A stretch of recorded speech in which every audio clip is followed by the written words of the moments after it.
Edwards versus Aguillard, where we will go over what is it, who is involved, when and where did it take place, the details, similar cases, and this case as it applies to me. What is it? The Supreme Court case debating the teaching of evolution with the stipulation that creationism must also be taught.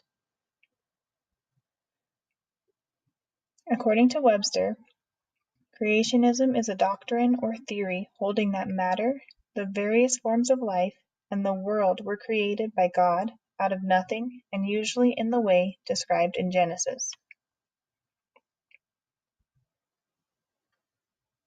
Also by Webster, evolution is the descent with modification from pre-existing species, cumulative inherited change in a population of organisms through time, leading to the appearance of new forms, the process by which new species or populations of living things develop from pre-existing forms through successive generations.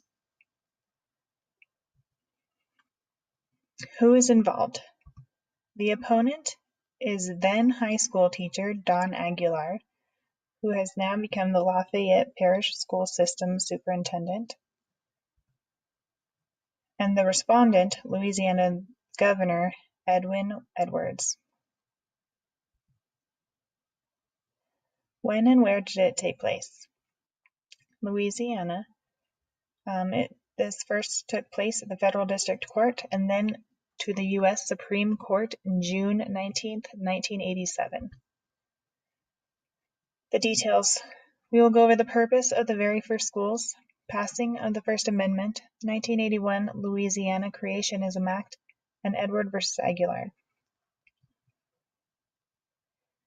The purpose of the very first schools was to prepare for future clergymen. Schools, like our country, were built on Christian morals and with the knowledge of God as creator of all things. With the amendments, the First Amendment is the freedom of religion, the freedom of speech.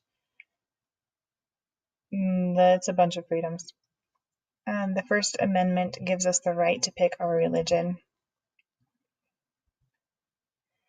The First Amendment Establishment Clause of 1947, according to the Encyclopedia Britannica.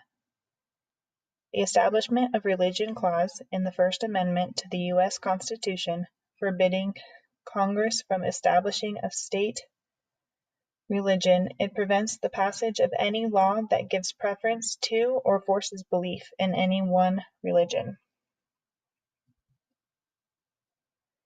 The Louisiana Creationism Act of 1981, also known as the Louisiana Balanced Treatment for Creation Science and Evolution Science in Public Schools Instruction Act.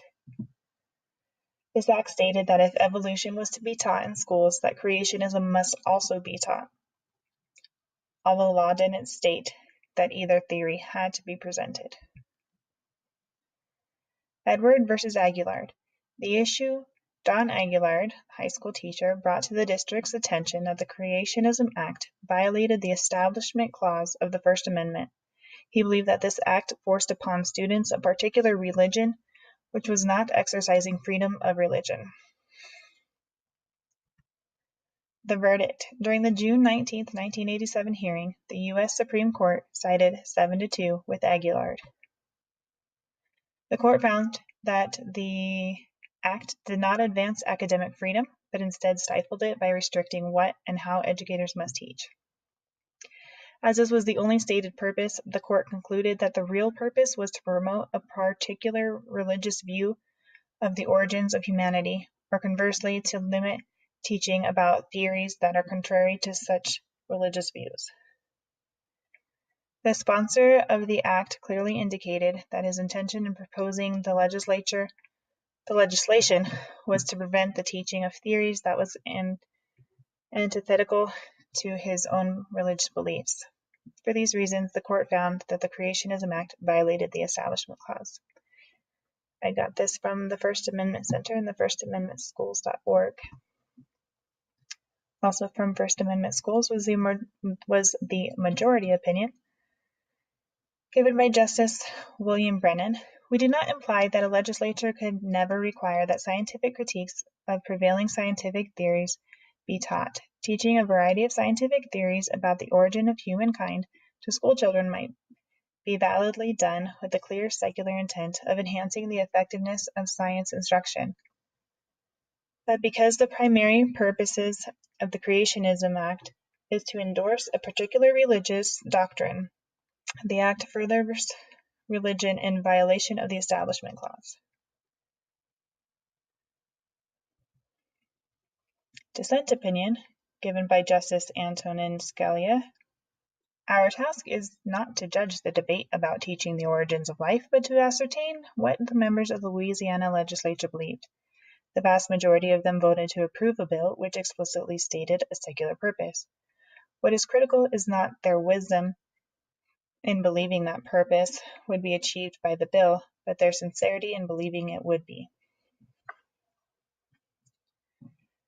Similar cases are such as the Scopes monkey trial in 1927, which banned the teaching of evolution, the Engel versus Vitale in 1962 banned school prayer, Epperson versus Arkansas in 1968 invalidated an Arkansas statute prohibiting the teaching of evolution.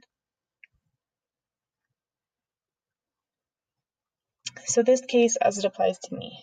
Although I am a Christian and I do not believe in evolution, I understand the laws of our country and our state when it comes to religion and teaching. I would love to be able to teach what I believe.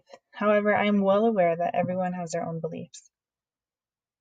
Having spent most of my working life in Christian preschools, I am used to being able to speak freely of my beliefs. I have experience in secular schools as well, and besides the lack of Bible stories, the biggest difference is not having the kids pray before snack and lunch. You get used to the change. I do not think that this ruling will be difficult for me to abide by, because as I stated, I know the laws of teaching religion in schools. Thank you.